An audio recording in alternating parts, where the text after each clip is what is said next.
Hi there, fight fans. My name is Caolan Loughran, and I'm very happy to say that I'm today joined by Caolan Loughran. Caolan, how are we doing today?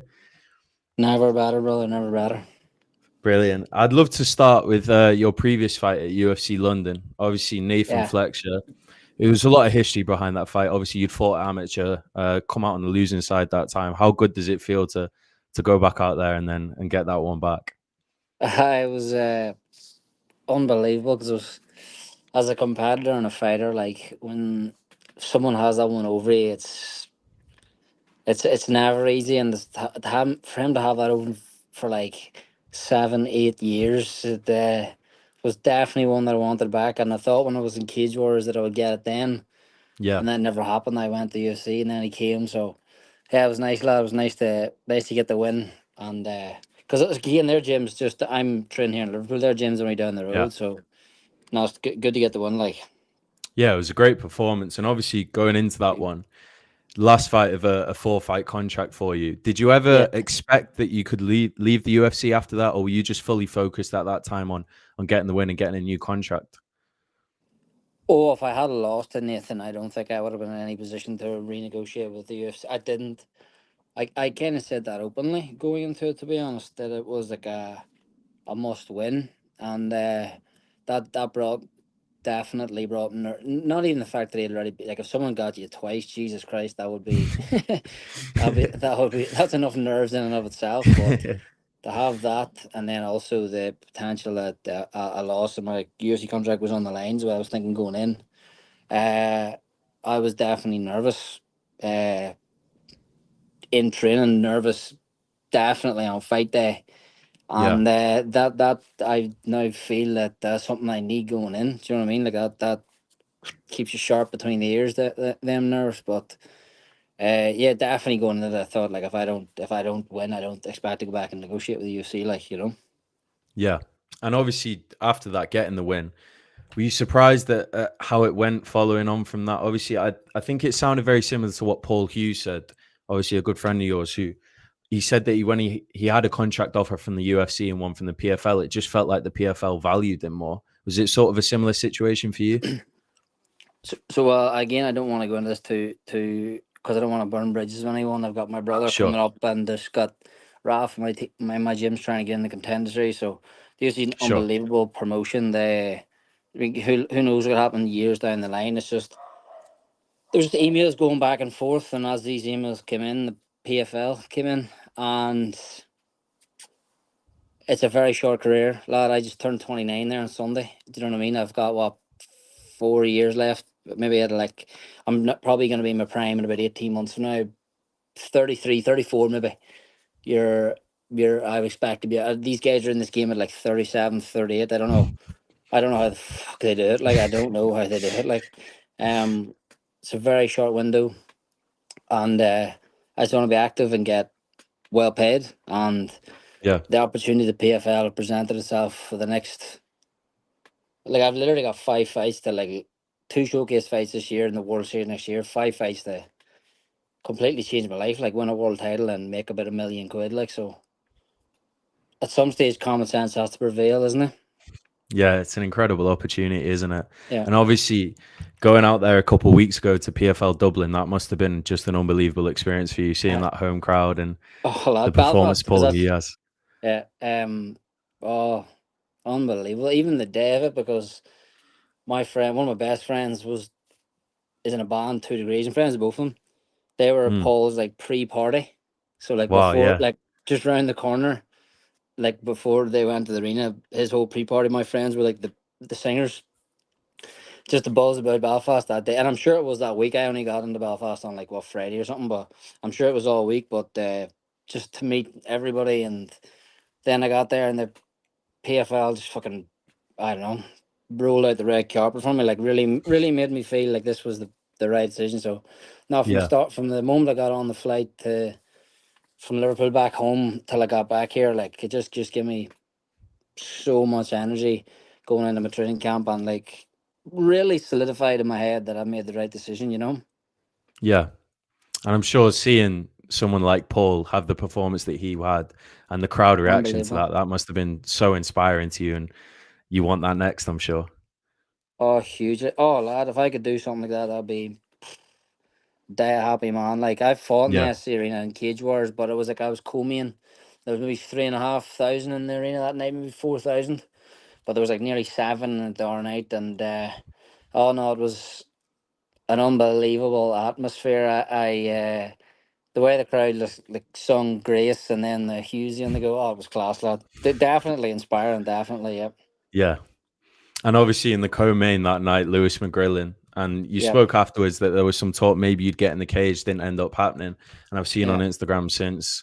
It seems like that's a pretty easy one to make next. Is that what you'd want? Jesus, I think it's a no brainer.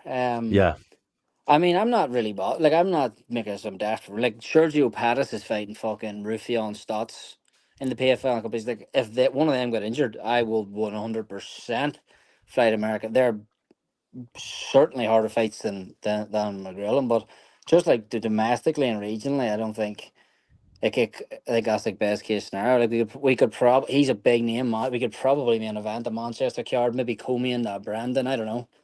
We could definitely. probably Comey and Paul or Usman. It could be a big fight regionally. Like I landed in Belfast and I was told like I'm either going to be on the broadcast with like Dan as the main card starts and they're going to like announce it, or if Lewis wins we might hold off. Like it was literally they were playing it by ear as the show was on. It's like no, they're going no we're gonna leave to Lewis. Lewis says he's going to call you out. It's like, oh, deadly, happy days. You get to come in the cage here. And then Dan was like right. Dan Hardy's like literally. Ask him. He was like literally right beside me, and the fight just ended. And I goes, "Let's go." He goes, "Let's go." He goes, "Let's fucking go." And I sit inside the cage, just half shadow boxing. Like, let's. He's gonna call me right here. I'm gonna go in. We're gonna announce this signing. Gonna go viral. I'm gonna fucking flip off here because I was like, it was like felt like I was about to fight. Like, and then he Yeah. goes, "Who do you want next?" And he starts saying Manchester. And I was like, "What the fuck?" And I had told all the people around me like, oh, this is what's going to happen here. And I look at them, they look at me. I was like, no, I feel like a dickhead. But it's not here, lads. Don't cry over spilt milk. I met him at UKFC on Saturday night, didn't I? Oh I yeah, walked, yeah, I walked straight up to him and goes like, well, lad, and he goes, all right, mate. And then I just told myself, let's go. But if he want, we've trained together a couple of times. Again, it's no fucking ill will. It's just it doesn't have to be some big beef. It's just a good fight. I hope it happens. But here, as I said, Sergio Pettis fighting fucking Rufion Stats. There's a couple of fights. This the European tournament. If someone jumps out of that, give me a call. That would be probably seen as a setback from the UFC, but two, three good paydays, pretty active, and 100K bonus at the end of it before going into next year's World. So yeah.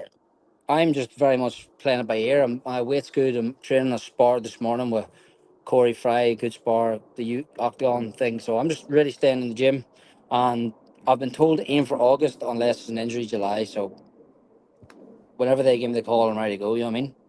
Yeah, either of those dates would be incredible. I mean, we're all Yeah. very excited for your first fight, man. And obviously, Thank you, brother. there's another name in the PFL, Jake Hadley. You've Yeah, man. spoke at length about like how badly you want that one back and how Yeah, disappointed you were with your performance against him. Is he yeah, another name that you want that one badly in the future? 100%. I expect Hadley to win this year's World. To be honest, just how it played out, like Magomedov, and was meant to be in it. Got pulled with a visa issue. Jake was meant to fight a 16-0 Tajikistani, very hard fight. They're actually fighting each other on Jake's card as like the alternates.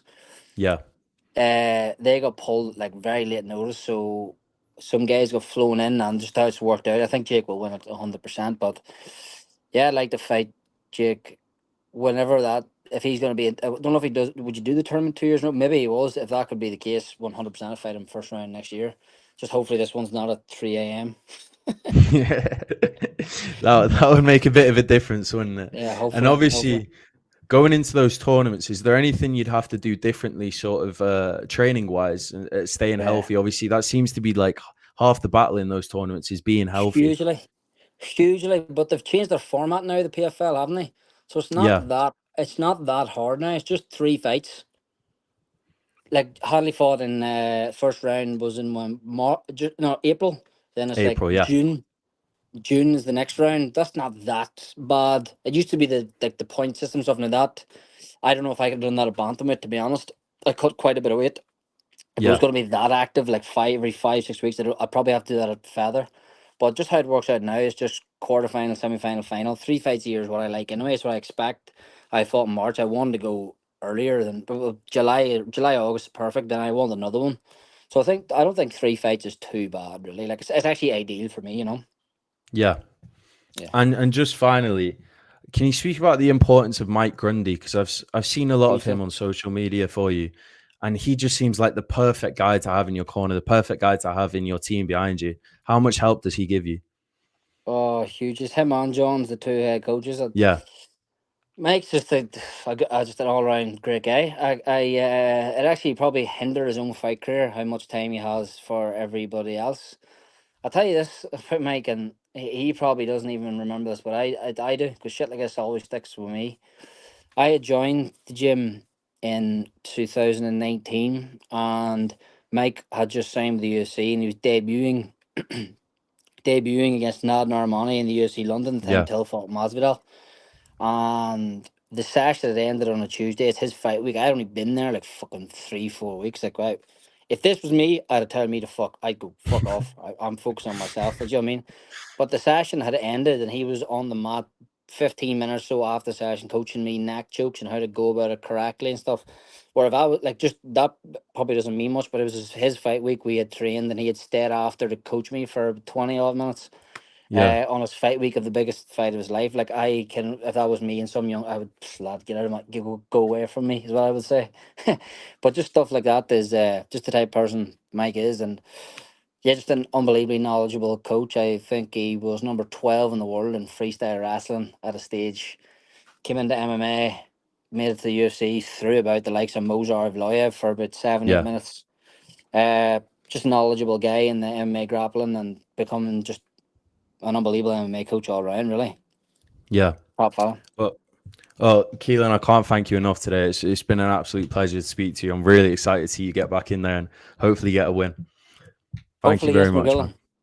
Yeah, hopefully that would be. I mean, if I was matchmaking, that would be an easy one Yeah, to make.